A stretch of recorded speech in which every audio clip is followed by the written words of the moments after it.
Pencils, fully leaded education talk. Here are your hosts, Dr. Tim Slecker and Dr. Johnny Lupinacci, educated educators talking education. Yes, it is. Tuesday night, Busted Pencils, fully leaded education talk. Educated educators talking education. 855-752-4842. The number right away, Johnny Lupinacci. Johnny, speaking of, how are you, my friend? I'm good. I'm excited. I mean, this week is already off to, banner set of shows. We had great guests yesterday. We had an awesome show and got one I've been excited for months. Yeah. So we'll get there. We'll get there quick, Tim, because I'm like, we'll get there quick. But here's the thing. Tomorrow night too. Got to put it out there. If you're in Madison, check it out. Go get it to the Minocqua Brewing Tap Room. First of all, you know why, Johnny? Because Busted Pencils is sponsored by Minocqua Brewing Company, who sued the state of Wisconsin to end its parasitic voucher system that hurts public schools. Minocqua Brewing Company is making Wisconsin great again, one beer at a time. Check out MinocquaBrewingCompany.com to see where you can buy their progressive beer. And if you get down there tomorrow night, 6 o'clock, it'll be a live, remote cast. Tim and Johnny remote from Washington and Ohio. And then coming out of the tap room, Kirk is going to be down there, the owner hosting the show. Guests Heather. And you just got a great lineup of people and everybody participating in the episode. There it is. Everybody participating at Minocqua Brewing gets to join. They can join in. Big thing though, big focus, registering people to vote to get them out there. But yeah, Minocqua Brewing Company tomorrow night, 6 o'clock. Get down to the tap room in Madison, right across from East High School. Yeah, you go down there and hang out, have a beer. If you're like me, you have a nice one of their sodas. You buy some t-shirts. You just enjoy yourself and meet with a lot of great people talking about truly the things that matter most. And at this point too, getting as many people as we can registered to vote, because this election coming up, Johnny Lupinacci, man, we got a lot to say. All right, Johnny Lupinacci, you're excited about this episode tonight. Special guest. I gotta say yes. This is a reigniting of a relationship that was built back in the day when Busted Pencils was solely just a podcast. Rethinking Schools, which has its origins in Milwaukee, Wisconsin. We teamed up back in the 2015, 2016, created a partnership where on the Busted Pencils podcast, I would feature Rethinking Schools authors. And guess what? Rethinking Schools would feature the Busted Pencils logo in their print materials too. And it was a beautiful relationship. Some of the most incredible episodes. And in fact, that new BustedPencils.com that's about to be available, we can reissue those great episodes where we have everything about there. But tonight, Johnny, we're announcing we're back. The relationship is rekindled. Busted Pencils, yes, Busted Pencils and Rethinking Schools together again. And our guest is a social justice educator, accomplished writer and researcher. She's an experienced consultant and speaker. Also a movement and meditation instructor, but most importantly, she is the only so far executive director of Rethinking Schools. Welcome to Busted Pencils, Dr. Sierra Kaler-Jones. How are you, Sierra? I'm doing well. Thank you so much for having me. I'm so thrilled about this partnership, and I can't wait to just continue highlighting the stories of social justice educators. It is great. And I said the stuff out there, first of all, right off the bat, everybody go to Rethinking Schools, check it out, see what they're doing. Lots of amazing stuff. But Sierra, so you're the first executive director. Tell us and the listener, what does the executive director of Rethinking Schools do? Oh, yes. Well, pretty much anything that you can think of, I am involved in it. I help to oversee the business and the operations side of the organization, the nonprofit aspects aspects of the organization, as well as the content and the editorial. So you'll oftentimes find me with my fundraising hat on. That's a huge part of my job. But I also get to write for the magazine. And I'm excited to talk a little bit today about the spring issue of the magazine, as well as one of my newest pieces in there, Teaching Dance for Transformation, because I come to education work as a dance teacher. Think about this, the question. So Rethinking Schools promoting a social justice view of education, particularly teaching. What does that, I mean, tell us, like, Rethinking Schools, what the connection, the commitment, the mission to social justice and education. Talk more about that. Absolutely. So, first, I just want to honor Rethinking School's almost 40-year rich history. The founding editors saw a curriculum that was whitewashed and dominated by corporate textbooks, and now we're the nation's leading grassroots publisher for racial and social justice in education. And right now, we're navigating a difficult time. There are anti-history bills, there's book bans, anti-LGBTQ plus legislation, there's attacks on educators, and really just the promotion of distrust in public schools is rampant. And so my vision and our collective vision at Rethinking Schools is really to encourage and to fuel grassroots efforts in schools to build a broad democratic movement for social and environmental justice. And we do this by providing resources like our books and our magazines. We have community spaces like our webinars, writing retreats, and study groups. And these all help sustain educators and remind them that they're not alone in the fight for social justice, whether that be in their communities or in their classrooms. And my vision for Rethinking Schools is that it will be every educator's go-to resource for inspiration, strategy, and community. And that one, and Johnny Lupinacci, I'm going to let you get in here because I know this is important, but just to help you, my first remembering of Rethinking Schools was the Rethinking Columbus. And Yes. so just to frame that for the listener or the teacher out there saying, the Rethinking Columbus.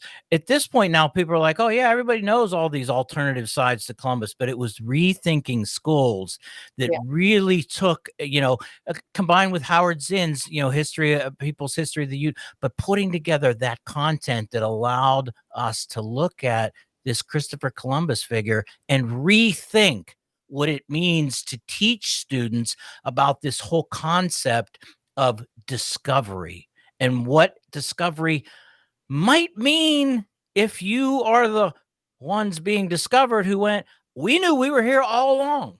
Right. Nobody discovered anybody. And so that reframing, so that's again Rethinking Schools. Johnny, I'd say that was my introduction, Johnny, to Rethinking Schools, was Rethinking Columbus. No, I can't. I mean, excellent. I went through the Rethinking Columbus stuff as a kid, like as a student. That's, I mean, not to out you, Tim, on your wisdom, but that is truly, if I was thinking about my first, encounter, like my first real moment with Rethinking Schools, I wouldn't even have recollected that because, I actually later realized, oh, this is the stuff that we learned in Detroit summer, that we were learning from social justice educators in Detroit who were active with Rethinking Schools. And I will say, like, since my day one in classroom, Rethinking Schools has been, a key part of being a math teacher, of being a social justice educator. Yes. There were so many years where, like, to be a teacher in Detroit, if you were responsible and you responded to the needs of students in our community, or you were from that community, and I was both, right? The reality was, it didn't matter what subject you were teaching, you were a social justice educator. I mean, there was just really you either had to be on the side of continuing oppression or, fighting it by any means necessary. And that meant, being an educator and asking the questions like, where can we get support on this? Because it wasn't in teacher education. It wasn't, there were little snapshots of it, but for all I can say 25 some years that Rethinking Schools has been my go-to, not only in the curriculum that it offers, is like my own learning about each topic. So listener out there, if you're not familiar with Rethinking Schools, like as a teacher, if there's a topic, I'm like, I'm not sure I know enough about this to teach it. Rethinking Schools says, we got you, because we are teachers teaching teachers. and we are learners leading learners. So all of the professional development too, it's like forever. I'm hard crushing. I'm a big fan. But this is the thing. Every PD I was involved with as a participant in Rethinking Schools changed how I taught, because it was teachers that would demo. Get this out there, teachers. PD, where they actually demoed for us the lesson we would teach our kids. Like, we went through it and we learned so much about the topic and how to teach it together. I was like, oh, y'all need to certify teachers. That's what's up. This is the stuff. So I'm crushing hard. Sierra, thanks for bringing this back together with Busted Pencils. But folks, for listeners, like, this is stuff that's been around. It's not brand new. It's got long connection with veteran teachers, with new teachers, with activists, with social justice educators, people across diverse communities who are coming together to really make this work, make it doable. And I always got that question, like, you're a math teacher. What do you mean you teach about social justice? And it was like, oh, here's how we do it. And check it out. I'm not making this up. Like, here's all these really cool lessons that Rethinking Mathematics has. So other math teachers kind of have that entry point too. And it's really been about building a movement. So thank you, Sierra, for the work you do, for being part of that movement, and for being a leader in that movement. So excited to have you here. Thank you. And yes, absolutely. I feel the same. Being a dance teacher and infusing social justice into my lessons has really come from Rethinking Schools and learning from other educators from across content areas. There's so much that we can learn from each other and together. And I'm just so appreciative of you mentioning how our professional development, our webinars are really interactive, because we want people to be in dialogue with each other, right? We're not engaging in the banking model of education.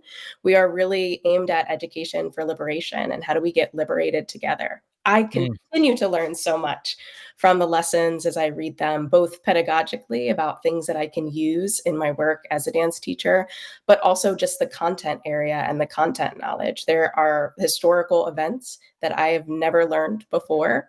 And as an adult, now I'm able to learn that from my colleagues and my comrades at Rethinking Schools and all of the contributors and educators that are a part of our network.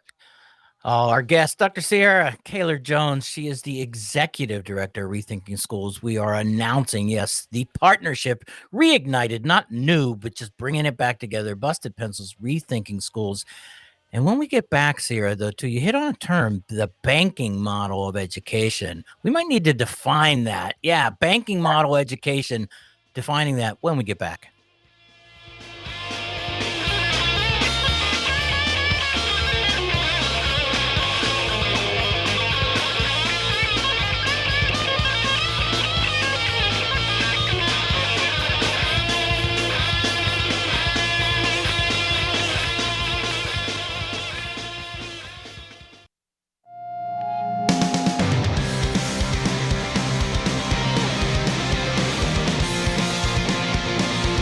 Yeah, there it is. Busted Pencils, fully leaded education talk.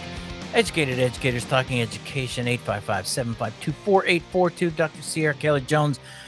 Hey, you're the dance teacher. Could you put together a dance for a little Rise Against music like that you hear in the background there, Sierra? I love it. I was just about to comment on it. I love the musical aspect of this. It's a huge part of the show. And you're talking about it. It's like education, music, dance, and Johnny even talking about mathematics.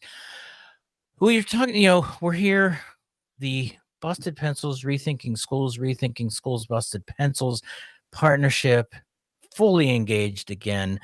Talking about, though, too, the remembering, we're all kind of talking about this going like, man, it was Rethinking Schools that got me hooked on this. It got me thinking about that.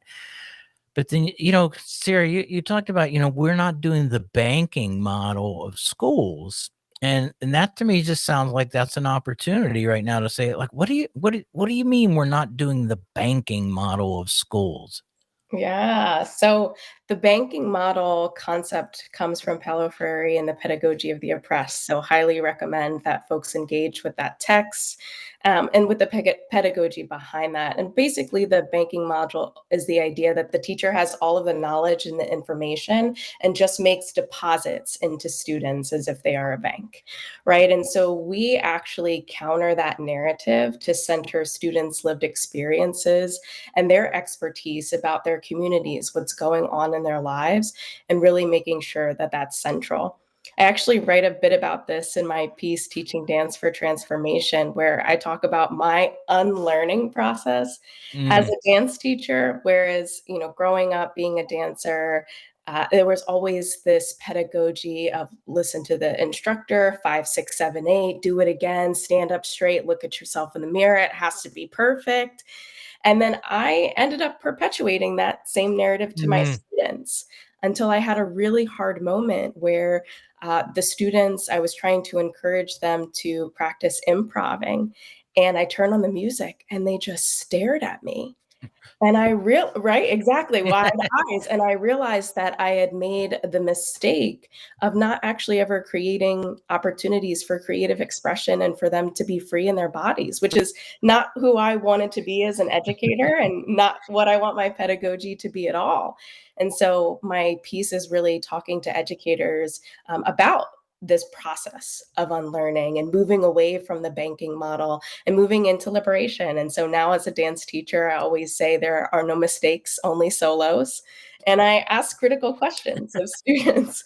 I always say, what do you notice? What do you wonder? What's coming up in your body as you do this movement? What does this feel like to you? What story are you trying to tell?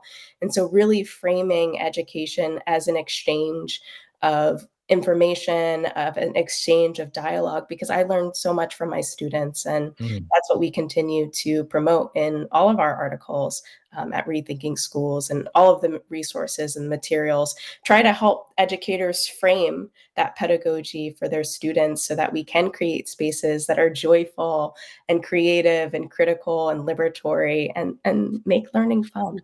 You may wanna call me dancing a solo. I'm telling you, it's a mistake. It's a mistake if you see me dancing. It's like, no way. I don't know No, about sir, you. shared some videos, and you told there's a rumor out there you're starting a TikTok, so Hey. I think we're gonna see him Wow. dancing. So he's gonna be starting the trends, I can tell. Oh, Sierra, thanks. What a beautiful story that also teaches us here tonight. So, listener, like, what a gift, Dr. Sierra Keller Jones here. Sharing that aha moment we have as teachers, where we're like, whoa, how we were socialized to teach Yes. mm, isn't necessarily how we want to be as teachers. So we can, sometimes we can know better, but it's really hard to do better. And that sharing that aha moments, telling that story, I bet it resonates with listeners out there who are educators who had those moments, and they know how hard it is to teach different than we often experience because we're socialized into sort of that programming. I always call it school seeps in, Yes. like how we learned to dance or how I learned, whether I'm coaching hockey or whatever, like how we were taught starts to seep in and those voices come through us, Yes. both the good and the bad. mm. Right. So part of our job as educators, right, especially as as you shared, is navigating that, being a learner, to be open to the hearing stories, telling stories. And I think that's like a big piece, if you can speak to before we go to break in a few minutes here, is just telling our listener about like the power of stories. Like, why is Rethinking Schools so narrative based? Oh, Like I bet there's some meaning behind that. So if you can kind of let our listener know why would they want to check out the stories that are yeah. told through Rethinking Schools? Absolutely. And I'm so glad that you asked this question, because my heart's work is storytelling for social justice. It's what brought me to Rethinking Schools. The first time that my name actually appeared in a Rethinking Schools magazine was in the back section where we have the resources. And so a colleague had asked if I would write for the resource. And I felt Mm. so empowered when I got the magazine and I saw my name in print. Mhm. And so we are at a time where, with this anti history legislation, where they're actually trying to ban this critical history.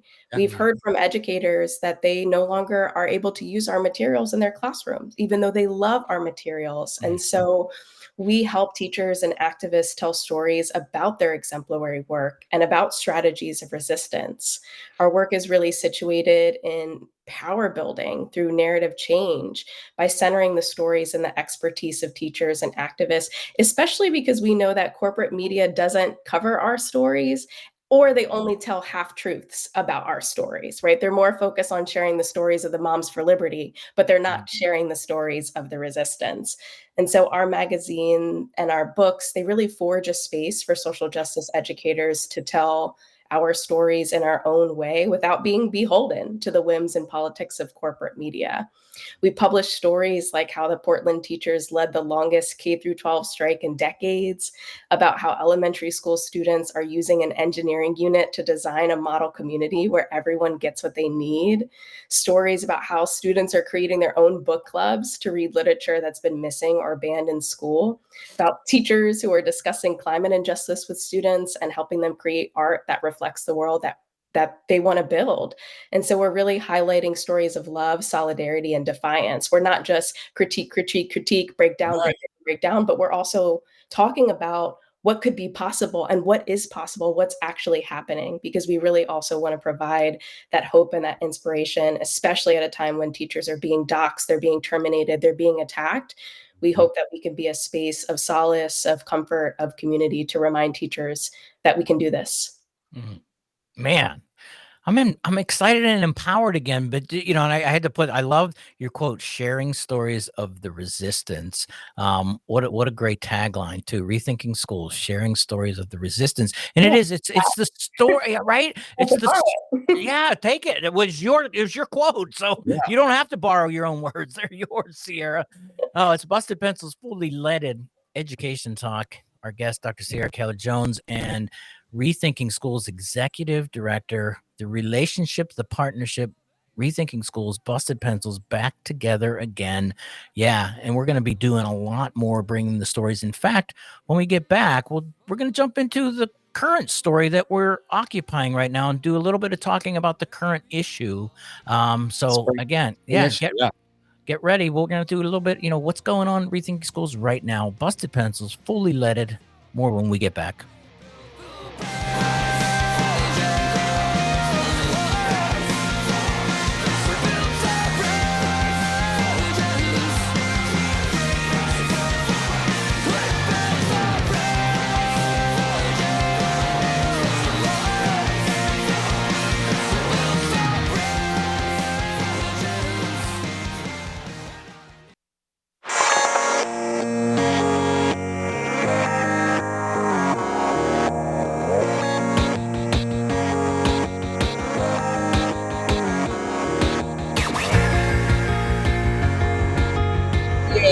We are back. Oh, Busted Pencils, fully leaded education talk here with Dr. Sierra Keller Jones, Director of Rethinking Schools, educator extraordinaire, social justice educator, storyteller, right? Dance teacher, all kinds of things exciting. Listeners, we're glad that you're here with us.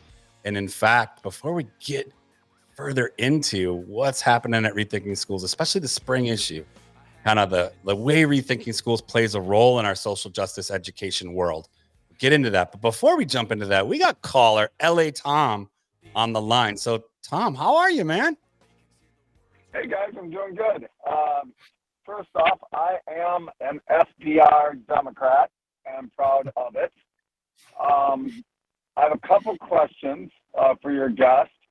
One is, why do you think it is? I know if it bleeds, it leads, but we had more protesters out against George war criminal Bush's illegal war than they maybe have at a Tea Party that's got about 5 or 10 people there, just like your movement versus these so-called people for liberty. What is it that we can do as a movement to really make it so the corporate media has to see it, number one? And then number two, I have a question in terms of, are we also adopting some of the same things from places like Finland, where they have the worst education system in the world, and now probably one of the best education systems in the world? Just curious on those 2 points, and I'll take my answer off the air. Thank you guys so much. All right. So to answer your first question, thank you, LA Tom, for calling in. To answer your first question, I think one of the most important pieces of all of this, this whole movement, is political education. I think that there's a lot of misinformation and disinformation that is spread, especially in this increasingly technological era. So it's really critical that we continue to have conversations and dialogue, but actually engage with history. because that's what we do at Rethinking Schools, try to make those historical connections between movements that of the past that are many of them still ongoing, but are just in different forms, and then what's happening today. So I think political education is really crucial. I think also carving out spaces for us to create our own media, like we are here on the podcast and like Rethinking Schools is doing, right? When corporate media doesn't want to share our stories, we have to continue to be very vocal. And to your second question, I can't answer too in depth, but I'll just say that education continues to morph and continues to change. And so we have to make sure that we are being really thoughtful and really critical about protecting and preserving our public education system so that we can get to something close to a democracy. Yeah. I said busted pencils too. Guess what? We are the antidote to corporate media right now because we're bringing the stories to people. We're not reacting. We're not defending. We truly are bringing the stories. And so, Tom, my answer to that is keep spreading the word, because the more listeners we have to programs like this, the more readers of Rethinking Schools, the more is out there. It's like we are the movement. And so I love that Tom referred to us as the movement. And guess what? One of the secrets to the movement is just simply realizing that we have to support each other in all of the ways that we do this work. So, all right, Sierra, the edition that's out right now, this is, sensitive issue, has brought up lots of emotions, lots of knowledge people thought they had, lots of people going, I didn't know that type of situations. Yes. I was wondering too if you could just say, like, so what type of feedback are you getting? And this is teaching and learning about the Israel and Palestinian conflict. What's the reaction that you're getting for this issue? Yeah, so I will say that there has been so much overwhelming support for a Teach Palestine issue. Educators are hungry for the resources and the conversations. We actually had a very generous donor donate enough so that we could distribute 750 copies of the magazine for free. And they went within a day because people wanted to distribute them at rallies. They wanted to give them to fellow union members. They wanted to give them to other educators and professors in their teacher education program. I mean, it flew out of the storage and the shipping because people really, really, really were hungry for it. And we actually had a follow-up Teach Palestine webinar. We had thousands of people register and hundreds of people show up asking for more and more and more resources. And so I'll just share with your listeners that in the issue, we have articles such as Bill Bigelow's lessons on the roots of violence in Palestine. We have Jesse Hagopian's article on the connections between the attacks in the United States on teaching about race and gender to the attacks on erasing the historical memory in Palestine. But we also have poetry. We have poetry by Naomi Shihab Nye. And we also have a Palestinian high school student who talked about her experiences in the aftermath of October 7th. So we at Rethinking Schools are in solidarity with all of the folks, all of the brave educators who are teaching the truth about Palestine, and the students who are walking out of class, who are forming encampments to demand an immediate ceasefire. Johnny Lupinacci, man, jump in there, my friend. And I love it because, it is the process teachers, unfortunately, I have to say, like, my entire teaching career, there's been major violent conflict, that as a social studies teacher, even when I'm teaching math, right, current events is part of who we are as young people and how we develop and our political voice and our identity. And we are, the three of us, and probably every listener out there, are talking right now and listening amidst the largest social uprising of all of our lifetimes. Now, it's built on the shoulders of tremendous work of the civil rights and going way back even to, advocates for many, many years. But this is the moment young people are saying the world really needs to be different. But I know as a teacher, like, teaching about conflict is never easy. It's almost always controversial. And there's, like we mentioned before, there's always all kinds of misinformation and disinformation that we don't want to perpetuate. And so, even when we don't, something is as complex as the situation in Palestine, it's also simple. And it's happening right amidst all of our, organizing and all of our addressing social injustice, right? And injustice anywhere is a threat to justice everywhere, Mhm. right? And so we know that, but then having enough facts and having enough encouragement and support to bring it into our classrooms. I was grateful to see the Rethinking Schools spring issue come out because they're trusted people in our, in our learning community as educators for social justice, making those connections like Jesse's made, Mhm. connecting transformative teaching to dance, doing the kind of poetry reading that sometimes we just needed to be a little bit lighter and more attuned to the aesthetic and our emotional experience of what conflict means to us from afar, but it's also really near, right? And so this is complicated stuff. So appreciate Rethinking Schools jumping in and saying we're going to continue to support people, but we're going to take that brave step and say it's never easy to teach about, justice to everyone. It's never easy to do that work, and connecting it to the Black Lives Matter movement, connecting it to what I get most hope from young people, right? The stories that young people are telling about the world they want, Yes. right? And being able to teach like you said, the politics of how did we get here? Mhm. What's going on and how do we get here? And how can we do differently? So really great issue. Lots of energy around it. I know we're going to continue to have that discussion with authors because teachers have asked us, we're in and out of so many schools and we have Yes. teachers that are listeners. They ask us, how do we teach about this? And you know what? I know for a lot of us, we've been teaching about violent conflict our entire teaching career.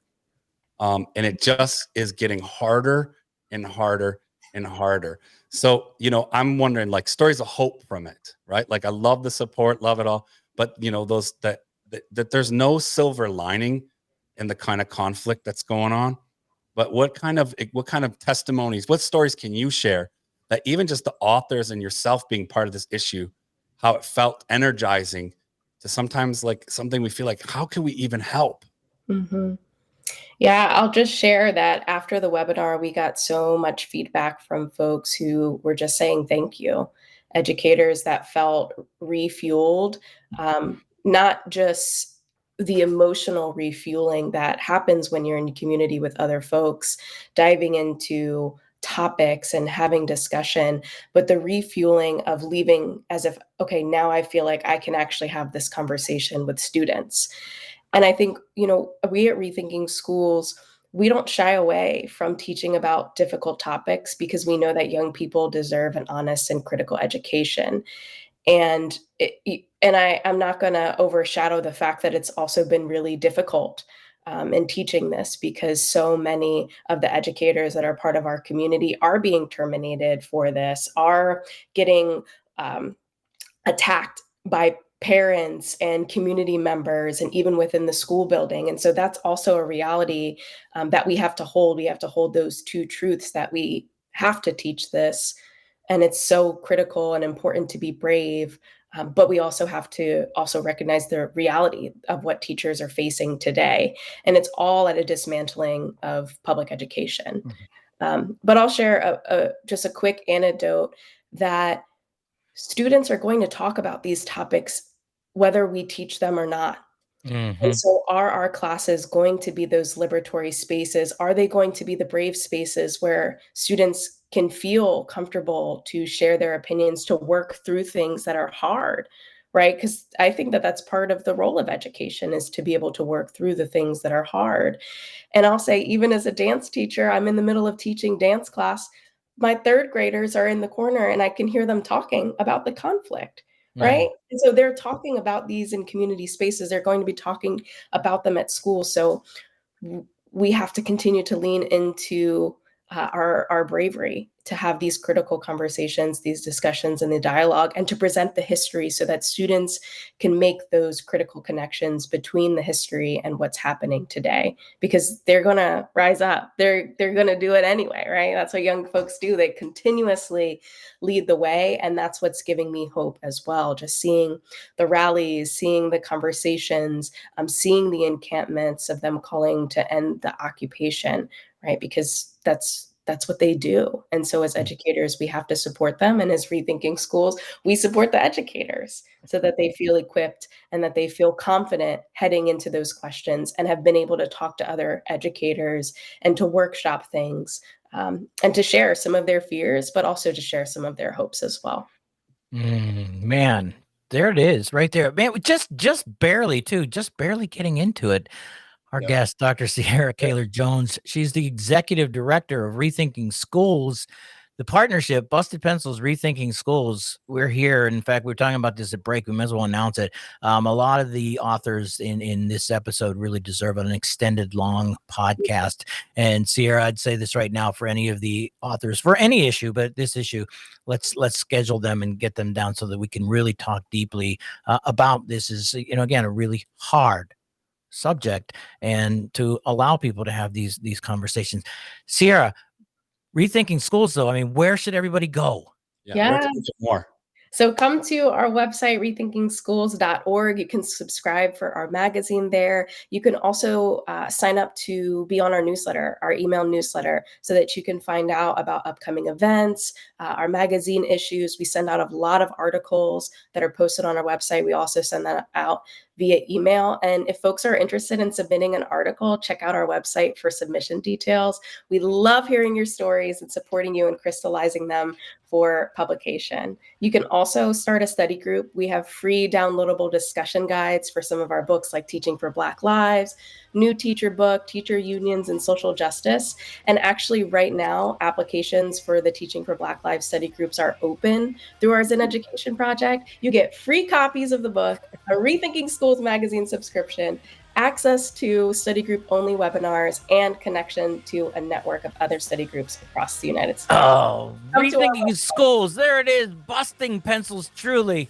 Johnny and Tim, Dr. Sierra Kaler-Jones, thank you so much. More Johnny and Tim break it down when we're back.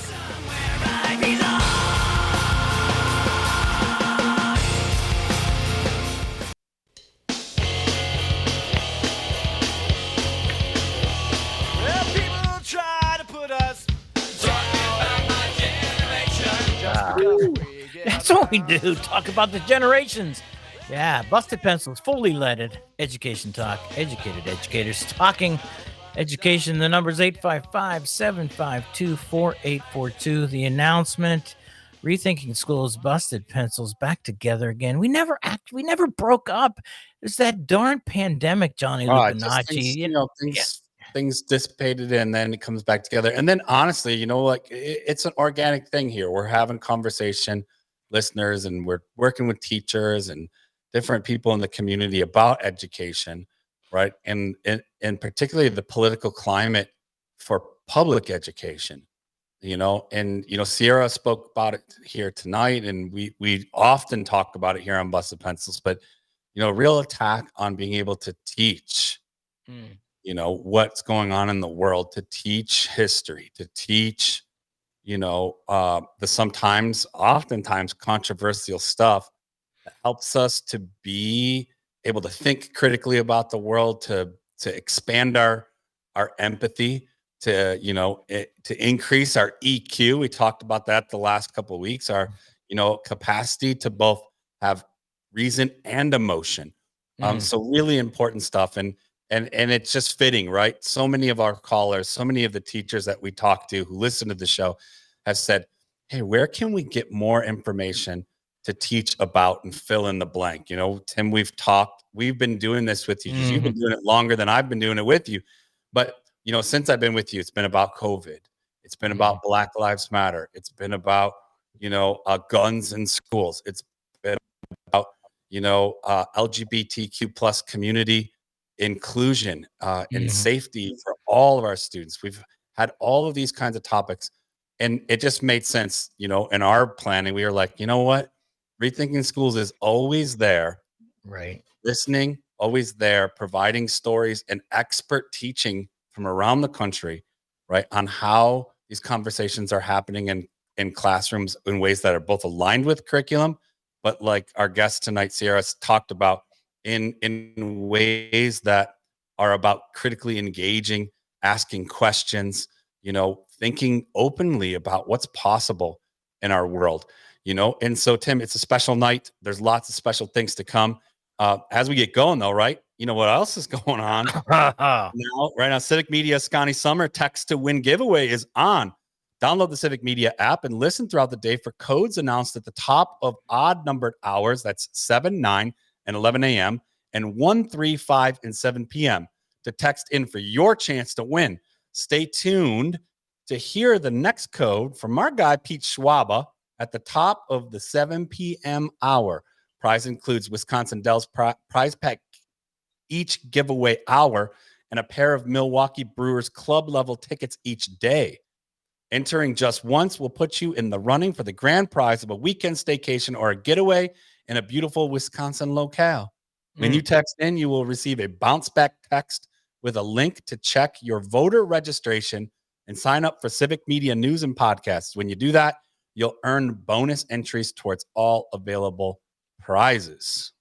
Man, I said I was on the Maggie Dawn show, and yes, there are real winners because we got a text right during that time. It's like, I won.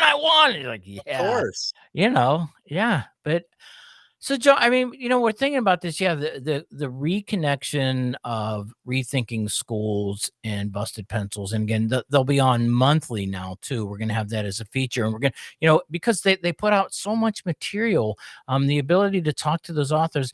When we say authors, though, too, John, I think I got to remind people the 90% of the authors are teachers. They're teachers. I mean, yeah, right. Even higher. But probably even I know it's a requirement. Yeah, these are our colleagues out there talking about saying, telling the stories of their teaching and trying to teach for, liberation, trying to teach these stories. And you say in this context too of this moment, Johnny, the attack on teaching history, the attack on truth, the attack on so many marginalized groups that have been so rampant these past 2 years.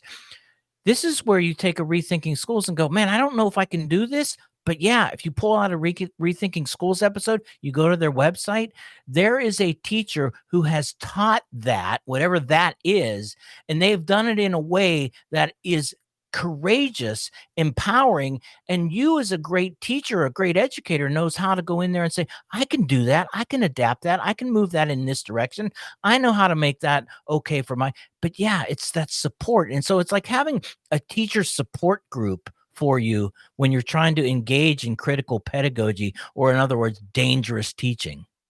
Yeah, and to be a learner leading learners, right? You got, like, we all know that sometimes we know what we don't know, and we don't want to, do any harm as a teacher. So we know we can't not do anything.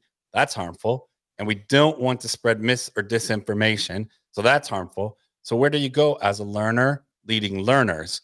You're an educator, and you find yourself interested in these, in this largest social uprising of all of our lifetime, social justice, sustainability, all of the nuances and important aspects of that. Rethinking Schools. Like Tim, we've said, it's been in our toolbox since our day ones. I actually had a memory on the show today. I was like, wait, we did that Rethinking School stuff when I was a kid, like in class. And I was lucky to have some great teachers who were doing that kind of work. Also, big night tomorrow night, special one. If you're in the Madison area, head to the Minocqua Brewing Company Tap House. Stop by, during the show. Come on, folks, 7 p.m., be there. And or 6 p.m. to 7 p.m., you can be there and you can join the conversation with Tim and I. We'll have a live connection tomorrow to all the folks at the Tap House, and that's the Minocqua Brewing Company, because Minocqua Brewing Company is a sponsor of Busted Pencils, right? And so get out there and support. Be part of our show tomorrow. Run through there, have a soda, have a brew, right? Minocqua Brewing Company is making Wisconsin great again, one beer at a time. If you're not there and you want to grab a Minocqua brew, go to MinocquaBrewingCompany.com and order their beer. They ship to everywhere except for a few places, and one of them is nearby me in Idaho. But I order my Minocqua brews to Washington, where I am. We could all, crack a Minocqua brew together. You can hoist them up, and we can have a conversation about public ed. We got great guests. Tim, what a night. I'm excited about Rethinking Schools. I'm excited for tomorrow. Man. Yeah, man, you can hear it too. Yeah, we are truly busting pencils. I wanted to say to Sierra, I didn't get a chance, thank you. We always say thank you for busting pencils. Thank you for rethinking schools and busting pencils. And that goes for everybody listening out there. See y'all tomorrow night.